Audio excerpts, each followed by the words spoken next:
No one starts learning to ride a bike with the goal of learning all of the names of all of the parts of the bike. In the same way, you shouldn't be learning German by learning all of the parts that make up the language. It isn't about the parts. It's about staying upright while moving forward. If you approach learning German like you learn to ride a bike, you will set yourself up for success beyond measure. But you need to keep your goals in mind. When you first started learning to ride a bike, you probably started with some help. Maybe it was a tricycle, maybe it was a bike with training wheels, or what non-Americans call stabilizers. Whatever it was, you started knowing you couldn't fall over unless a lot of things went wrong first. You just had to pedal and go forward and point the wheel in the right direction. This should be the same as your A1 beginner goal for learning German. Just start. Put your feet on the pedals and push forward. Pick some words and phrases that you think you'll need and learn how to say them in German. Turn the handlebars towards where you want to go, so point your learning at your goals and move forward. Don't forget you're riding a bicycle with training wheels. You aren't going to ride the Tour de France next week. You aren't going to defend your master's thesis in German next week. Focus on control at this point, not speed. Work on pronunciation, sentence structure basics, and simple phrases that you can memorize. You are going to stay in your neighborhood, and you're just going to keep on working on getting the bike moving and staying in the right direction. Build a solid foundation so that you can thrive later. Your training wheels or stabilizers are like your native language supports. You will need to translate pretty much everything at this level, and that's okay. You don't have enough vocabulary under your belt to describe the word in other words in German.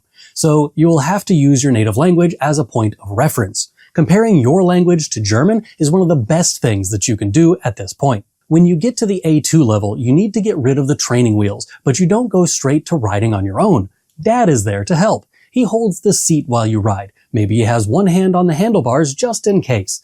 Then he walks beside you as you ride. When you're at this level, you have the basic skills. You can keep your feet on the pedals most of the time, and you move the handlebars more fluidly than you did when you first started. In the world of German learning, you are still going to rely on your native language a lot. You are still going to need to compare your language to German, but you are getting out of your comfort zone. You aren't just talking about yourself and your immediate surroundings anymore. You're able to talk about work and school and routines. Once you get to B1, the training wheels are off. You no longer fear falling over. Curiosity now directs what you learn. Dad is sitting in the recliner while you go out on the bike trails and ride around in your own town. You start to explore where you would like to go on your bike. This trail looks like fun. I'm going to go this way for a while. Next week, you try a different trail. You're building up your muscles so that you can ride faster and further.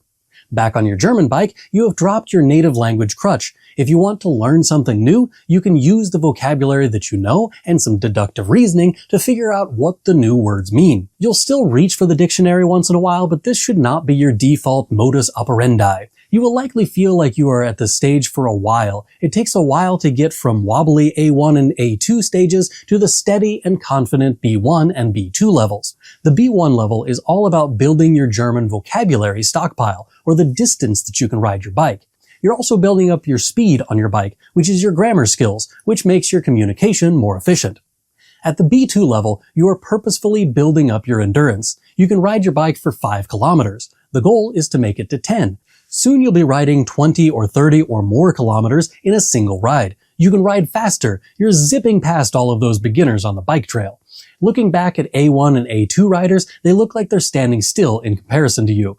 You used to be just like them. Look how far you've made it already. With B2 German skills, you can watch most German films without a problem. No subtitles, no dictionary in your lap, just watching and enjoying a German film in German. You have no trouble finding words in most situations, and when you do need a word, you can easily just talk around the word that you're missing instead of stumbling around.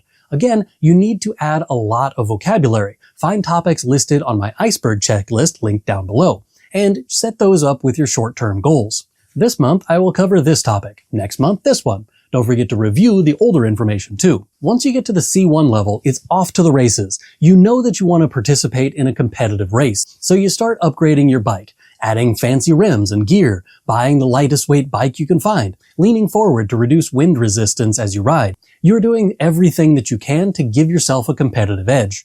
Small tweaks to your bike or your riding style make all the difference here. With your German skills at the C1 level, you need to be fixing the little things. Manage how words make people feel rather than just the meaning of the words. You can understand how grammar influences connotation.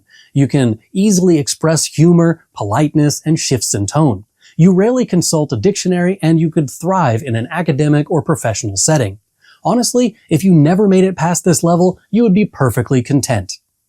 C2 is race day. It's time to put your skills to the test. You're surrounded by the best riders on the planet. They ride their bikes like they were born on that bike, and you can keep up with them the entire time. You weave in and out amongst the other bikers, and no one can even tell that you aren't one of the native-born bike riders.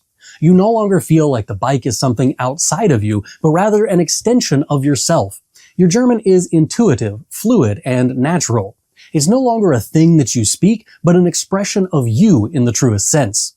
Your German skills are no longer limited by your grammar and vocabulary. If there is a conversation to be had in German, you can talk about that topic. When you want to learn about a new topic, you can easily pick up whatever media you choose and understand the information in German. Whether it's a technical manual for a machine in the factory that you work at, or an incredibly intricate recipe that you're trying to cook for your German fiancé, you know you can walk the walk and talk the talk, all in German. One thing that I want you to keep in mind with this metaphor, if you start thinking about Tour de France at 5 years old while you're still using training wheels, you're going to get frustrated a lot on your journey to be the very best, like no one was before. While that big lofty goal isn't a bad goal, it isn't immediate enough for you to see the progress and encourage yourself to continue forward. Make sure that you have a shorter term goal just out of reach so that you'll realize it in just a few months to keep you chasing your dreams. If you want to make sure that you're pointing your German learning bike in the right direction, check out the link in the description for my German learning iceberg checklists. They're free to download and will make sure that you're on the right track no matter where you are in your German learning journey. You can also watch my full A1 to C2 breakdown in this video over here. Check out that link and I'll see you over there.